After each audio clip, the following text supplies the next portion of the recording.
Hello and welcome to a new episode of the CTO Show with Mehmet. My name is Mehmet, and as you know, in each episode, I cover different topics from emerging tech, AI, cybersecurity, digital transformation, and also I talk about startups and entrepreneurs. And as you know, also in some episodes, I have some guests who are subject matter experts in their field. And today, actually, for the first time, I have someone with experience in the healthcare, and I'm very pleased to have with me today James Jordan. James, thank you very much for being on the show today. Can you please introduce yourself and tell us a bit more about you and what you do?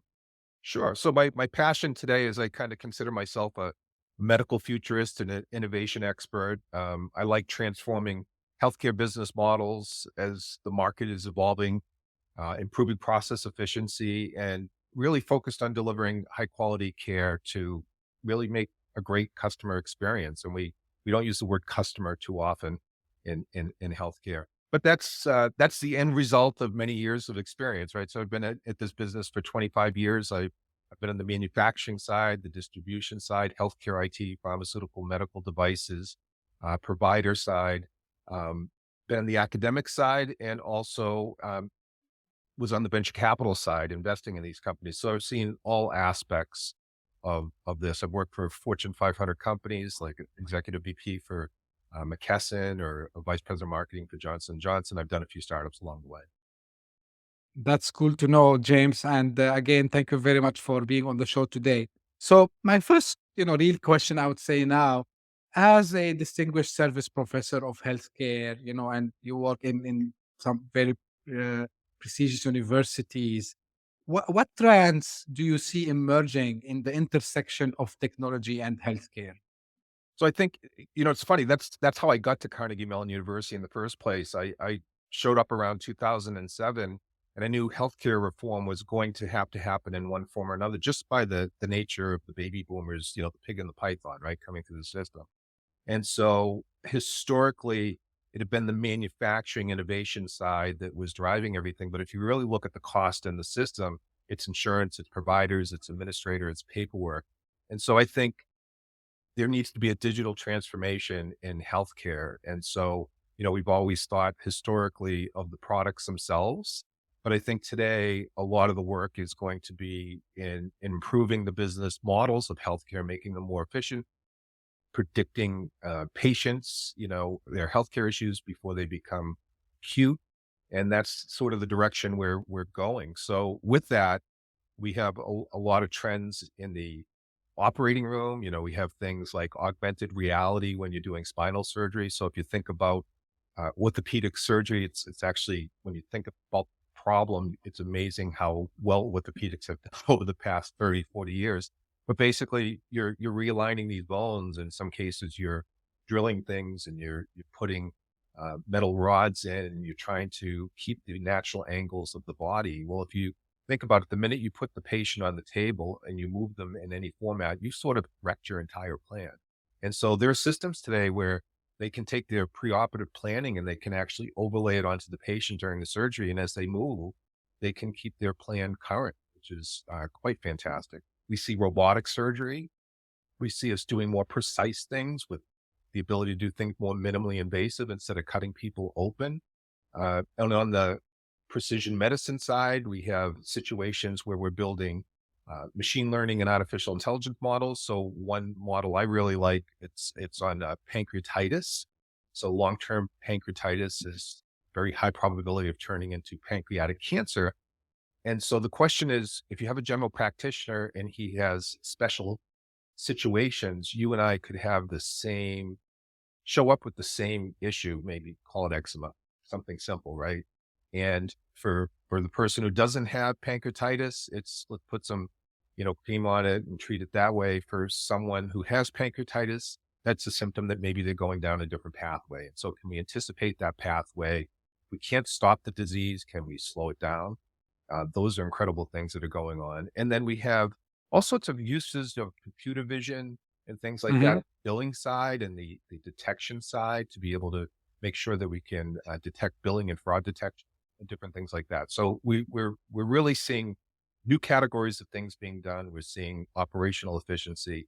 And I think the holy grail will be when we start reaching outside of the healthcare system and bringing in what I would call the preventable information. Really, they say these are estimates, but 60 to 80% of the prevention information is outside of the hospital system. So, I mean, just think of my watch here, right? I can do blood ox, EKG, Yeah, a fall now, right? My doctor doesn't have any of that. And it's every time when you do what I do, every time you have your annual primary care visit, you actually end up nerding out with the physician. And so often we talk about, what's missing in the system and how much, work he has to do today administratively in the system instead of the system keeping up with him. So I think these are the trends we're starting to see. that's very informative. Now, this because like we talked about how things moved fast, and specifically uh, after the COVID-19, after the pandemic. How did you see, the healthcare landscape change when it comes, of course, to technology? And, what are the most significant developments in remote care and telehealth? So I think the one thing that COVID did was it drove some learnings in public health. So public health and healthcare delivery are theoretically two separate systems, right? So public health is sort of a national defense, if you will, and healthcare is about keeping your population healthy so they can be productive. But they should talk, and they historically haven't. So if you were to go on the CDC website prior to COVID and look at a map of what's going on in this country, you just have some very basic information. If you go on there today, I can go to each hospital locally here and I can find out not only what's going on with COVID, but probably several other key diseases. So I think the government databases and structures have improved greatly. So I think that's on the sort of the public health side. On the healthcare delivery side, the patient has been trying to do a lot with remote and telehealth and telemedicine, but the healthcare system itself had been a little reluctant to do it. There was a preference to see people. And so what COVID did was unlock a series of codes, reimbursement codes, that allowed physicians to get paid for doing this. And so now when a patient demands something, there's actually a payment code to be able to do that. So previously there weren't a lot of codes to do telehealth or telemedicine. And so that would put physicians in a situation where if you come to my office, I get paid. If you don't come to my office, I don't get paid. And so that has been remedied. And I sit on a board with a couple people that during COVID where person was from the insurance industry and they said, oh, this is going to reverse itself after COVID. And my comment was, no, this is never coming back. And in fact, you can see a little friction now in some of that. I mean, when I did my primary care visit this year, I had a text that said, be in the parking lot at this time and we'll text you when you can come in. And I came in and I went right into the room, had my visit, and I left. People are starting to reverse that. And you hear people complaining about that. They're saying, why can't I get that kind of service? Why should I be a human queue? And so I think that we're going to see patients sort of demanding these things. And then I think is an acknowledgement of mental health and behavioral health issues that came up during COVID, that now we're seeing this government push even on recognizing that these are important details to help people with. Yeah, this is became like, I think, a norm now, especially the mental health part. Now, I want to go back, because you mentioned something important about the data. And I think, you know, uh, as we call it, data driven is something very important. So how do you see, or like how do you are predicting data driven healthcare, not only for this year and even beyond? And how do you think patients and practitioners can use these insights to improve their health and care delivery in general? So maybe we should start with the future projections and then work Yeah. backwards to the compromises and realities of today. Maybe that's the best way to do it. So there's a real push for digital health, and underneath digital health, just to give you a sense of, you'd have a real-time healthcare systems where, patient demand and public health are connected. You'd have AI medicine. You'd have all these abilities to predict things. That's where we're going. The World Health Organization, they keep a set of codes. It's called the International Classification of Diseases, and it's for morbidity and mortality. And historically, it wasn't meant to be the backbone of the reimbursement system, but it tends to be the backbone, at least of the US reimbursement system. And so they do different versions, and version 11 has been approved and due to come out, even though the United States hasn't adopted it, but it's designed for digitalization of the healthcare system so that there's real clear algorithms and a lot of clarity where those codes and the technical codes have come together. So there's another group called SNOMED, and SNOMED is a nonprofit group that helps the electronic health record people define all the clinical terms in multiple languages. So these two groups have come together. And so that's going to be the future backbone. And that's going to create a lot of clarity, because a lot of challenges in our system today is you can do things several different ways. And so if we can get them down to one or two different ways, and those are comprehensive systems, that's going to work out beautifully. And I think of the healthcare system as a donut. And inside the donut hole is the healthcare system. It's about 18% of the economy. And the rest of the economy is really dying to get in and help out. But the way we do business is different and has to be learned. And it also has to be communicated how that business works. And so again, I think the ICD-11 code system is going to help with that. But we can see recently successes and failures of people who don't bring in their skill set appropriately and recognize healthcare. So Amazon has really crushed it, I think, in the past year or so, or 2 years, with some of the business models that they've been doing. Now, they learned because they've got 25 years of experience where they had some wonderful failures early on where they said, I'm just going to take my consumer business model and I'm going to jam it into healthcare, and it didn't work. And so most recently they decided, let's merge and respect both cultures, and they've been very successful. And we've seen recently where Oracle, just the other day, I think the second time they've failed with the Veterans Administration, where they took Cerner software, which was number 2 in the market for electronic health records, and they merged the companies and they put some things maybe prematurely into the software that didn't work exactly. And again, the goal there is to scale. So I think, those are the challenges we're going to have in integrating. But, who can deliver better than Amazon? Once a company like Oracle or Microsoft or some of these really huge companies, we have big companies in healthcare, but they dwarf compared to some of these major software companies. And so they can figure out how to deploy their skill and their personalized delivery. I think it's going to have a great benefit, but we have to be able to connect that data. And so we have this long history of policies of privacy and interoperability that keep offsetting each other. So we're really, the intention of interoperability is that my iPhone can talk to a million different apps. Why can't we do that with data? Well, people are concerned over security. So I think in the short term, before we hit this long-term vision, in the short term, we're going to have situations where we're going to pause and we're going to have most of the advancements happen inside the closed loop, what I call the closed loop part of the healthcare system, where it can be controlled. I don't see us connecting until we get a little more cybersecurity mature, I guess, would be the way to describe it. It's good you mentioned this, because actually it was my next question to you. Now, it's not only in the US. Like I live here in Dubai, in the Middle East, and like healthcare specifically, it's a highly regulated, like vertical, I would say. But what do you think? Like from cybersecurity perspective, because the majority of the news we see when it comes to a cybersecurity event is related actually to healthcare. Like, where do you see like there should be more, I would say, effort from CTOs and from CISOs to make sure that like the cybersecurity part is covered? So I think that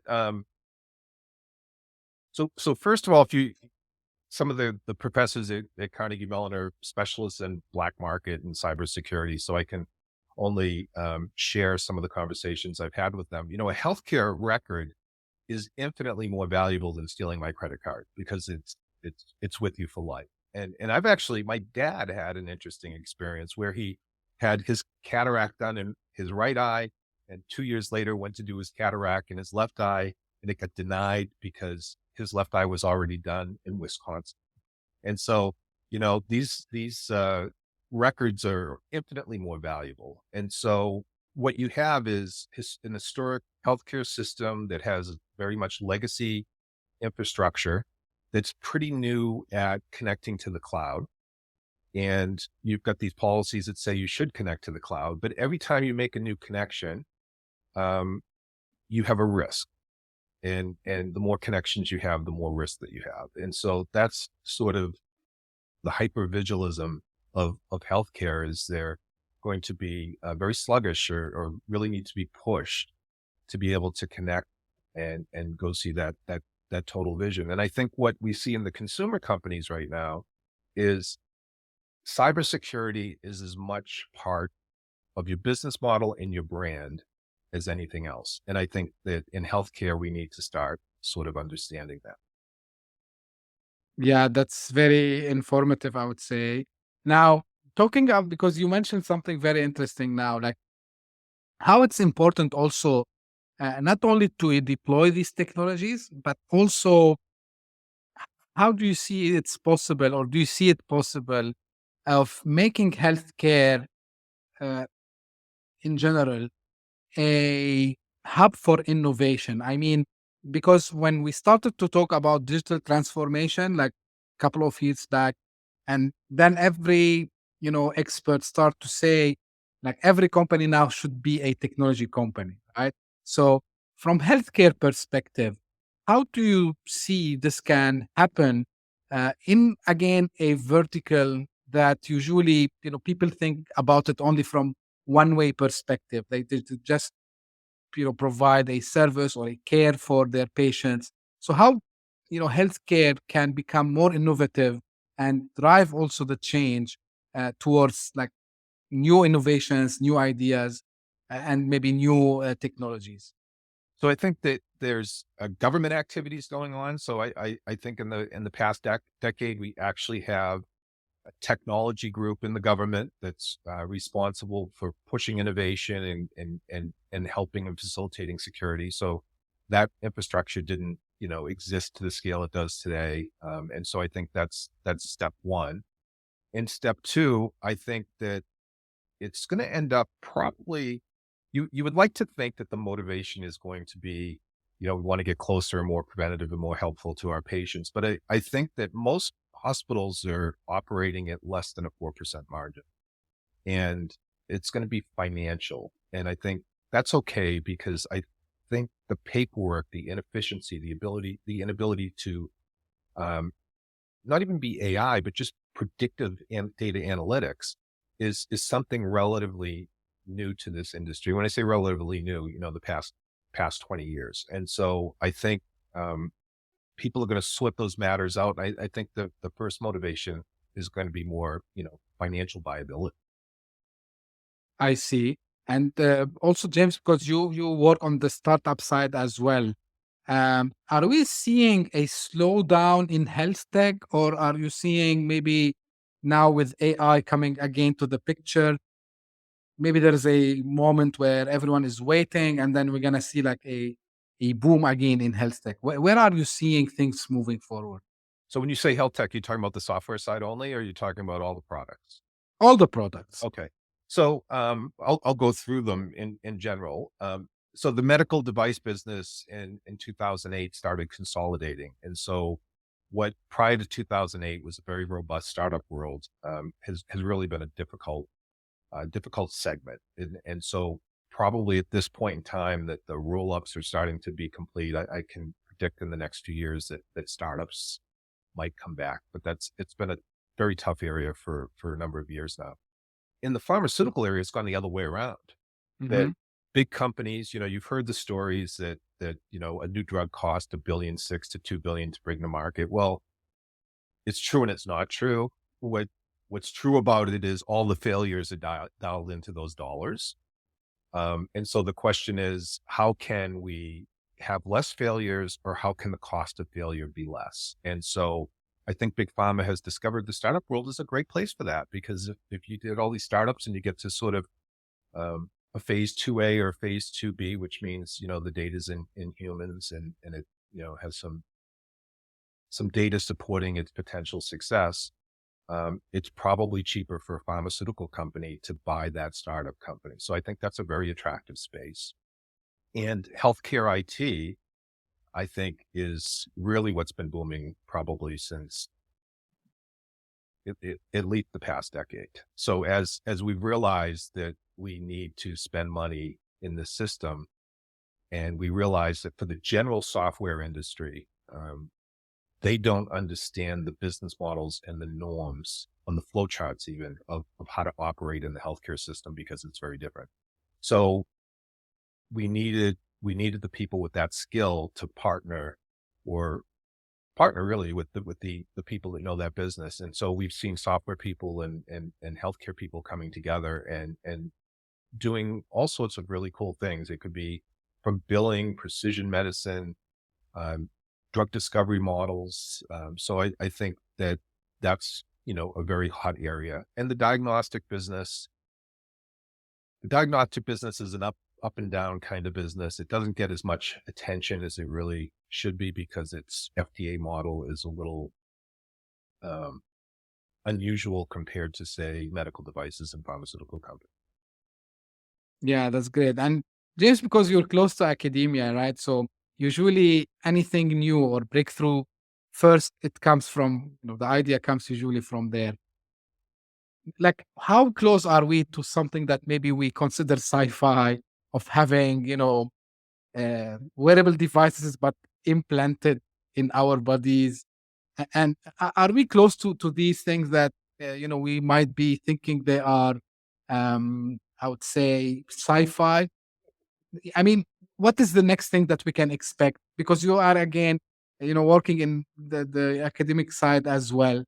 What is the next big thing in the healthcare from technology Yeah, perspective? so we already have things, and we have some things that you probably know from the old days that are way more advanced. So we think of a pacemaker, right? I don't know if you're maybe remember your grandparents or something. They have a pacemaker. They'd have the old dial-up phone, and they'd have to put a coupler in, and they would send the information to their doctor, and the doctor would figure out if the battery life of the product was working. Well, today that's gone to a whole nother extreme where I have a defibrillator device, and in my house, I have and I'm not wearing one. I'm saying we, the gentleman. We have wireless in the house that's actually feeding information real time to the physicians. And in many cases, these physicians they have a monitoring system going, and they can not only make sure the device is working well, but they can actually see if the patient is having issues. And so it's very interesting to, observe what Medtronic and Abbott are doing with some of these things, because you'll actually have a patient called in and not realize that their defibrillator had been going off because it was doing so in such a light manner, they weren't feeling it. And the doctors are able to engage with the patient before there's an event. We have something called cardiomems, which is a little chip that sits on your pulmonary vein that can sense pressures and different things like that. So we have more and more devices that are starting to take our traditional implants and be able to share information, important information to make sure the implant is maintaining itself and maybe to give some feedback on your anatomy and things like that. So, and then we have a lot of wearable devices. So, if you had probably heard the term a Holter monitor, it was a big Yeah. thing, right? That they couldn't figure out what was going on with your heart while you were at your doctor's office or in the hospital because your events was so random and spaced apart. They'd make you wear this thing for a week, a month to be able to figure out what's going on. Well, now those are small wireless devices that can be worn. So we're going to continue to see that. And then we see some of these devices being used in industry. So, the warehouses now have these back braces that can, track whether people are lifting correctly or not lifting correctly and take corrective action. In nursing homes, we have, gait information and different things like that to maybe anticipate whether someone's having a fall. So it's coming for sure, and it will continue to evolve. Yeah, these are, like, I would say, really cool use cases. And the reason I asked, because when the first wearable device started to come, like mainly the Apple Watch, no one expected it to become part of I mean, something that really can be used to detect someone falling, or maybe someone who have problem with his heart or her heart. So really, it's cool to see this. We're going Um, to have another privacy debate on that, right? So, I mean, I think that for people that have these devices and they're retired and elderly, it's not something that they worry about. But for someone who maybe has one of these devices in their 30s and 40s, can an employer discriminate on that? Can I discriminate on other aspects of your life? There's going to be a whole debate on that. yeah, I agree with you because also like I've seen something like if Apple or any other company that stores this data get breached, it's like it's a big issue, right? Because maybe you have um, sometimes really critical data that you don't want anyone to know about it, like medical records, I don't know, like some Sure. different things over there. Um, so like of course the technology is something really really fast, and like we keep seeing changes all the time. Like of course with this with your experience, James, like what advice you can give to people to stay up to date, with all the innovations, all the news, like how they can keep up to date with all the changes that are happening, especially again in the Yeah. So, healthcare. so I think that, so there's a prevention and an acute question built in there. So from a prevention perspective, I think there's a number of devices today, whether it's your watch. I have a blood pressure cuff that goes into my Apple Health. I have a scale that goes into it. And the prevention part is all of us sort of understanding our health and its impact on us. So, for example, I can tell you that if I had a drink last night, my morning blood pressure will be up. I can tell you, if I ate certain things on a weekend, that on a Monday I will weigh 3 pounds more. And so this is sort of self-education, right? If this were a drug trial, I'd become my own control, right? What works for me? And so I think, all of us need to start getting control of our own health and cause and effect and what works for us and what doesn't work for us. So I think that's piece one. Piece two is as we think of our health in the future, keeping up to date on what technologies are available for a procedure perhaps that you may need, a minimally invasive surgery versus an open surgery. What are the pros and cons? And really, making sure that you have places to go when you need that information or you have physician providers. So a lot of young people right now, young people move around a lot. And so when they move around, they lose their primary care practitioners. And a lot of times they're also very healthy, so they don't even think about doctors. But I was talking to my daughter about this recently. She just moved and I encouraged her to just get her annual visit going. And she was shocked that it was going to be 4 or 5 months before the doctor that she wanted to go to would take on a new patient. And so I think, Oh, for all of us, I try to find a dermatologist that you're not on the list right now. In fact, if you can see, I've got a few little burns going on that I just went to the dermatologist and they burnt some stuff off me a few weeks ago. Um, if I try to go to that same dermatologist today, they have a 7 month wait list. So I think you need to be proactive, have your annual visits, and form a relationship. I mean, just think about working with your local plumber. If you've never been a customer before, right? You're not going to get top priority. So when you're in the primary care practitioner, you're his or her customer. So you need to form the relationship. yeah, 100%. And I would say, like, being yourself an expert in this, please listen to what James is saying. It's very, very important. James, like, last thing before we close, what is really, you feel you are excited the most about for the future of healthcare and life sciences? And what do you hope to see in terms of innovation and progress in the coming years? So I think, remember when we were in school and we had to take that statistics course when we were young and they had the distribution, right? And all the weird stuff was on the tail of the distribution. And to find it, you needed a lot of data. And so I think what connected medicine is allowing us to do is pull together large data sources and find those little tails that can be very informative that an individual doctor, it's really hard for them to be able, when they have 1,000 patients, to pull those kind of very subtle things out. And so I think of the whack-a-mole game, when you go to the beach or you go to a carnival, the little moles come up and you get the mallet and you're whacking them Yeah. away. Yeah. I think what AI allows us to do is chill out, see a pattern, and hit that one mole at the right time and solve the problem. And I think that that's where the future is, and that's the promise of where we're going. That's very, very cool. At the end, anything you want to add? Anything like you want to share with us, James?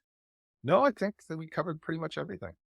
Okay, that's really cool. And I think it's very informative. And I'm happy because it's the first time I bring someone specialist in the healthcare to talk about, everything is happening from tech and also from health perspective. Thank you very much, James, for joining me in this episode today. And as usual, and this is for everyone who's watching or listening to this episode, thank you for watching or listening. And as usual, if you have any feedback, please get in touch with me. You can send me an email. You can find me on Twitter or LinkedIn. And also, if you want to be a guest on the show, don't hesitate to come to me. And lastly, don't forget to subscribe. If you're watching this, subscribe to the channel. If you're listening through your favorite podcasting app, subscribe also to the podcast and tell your friends, colleagues, and family about it. And of course, we will be again with you in another episode. So stay tuned and thank you very much. Until next time.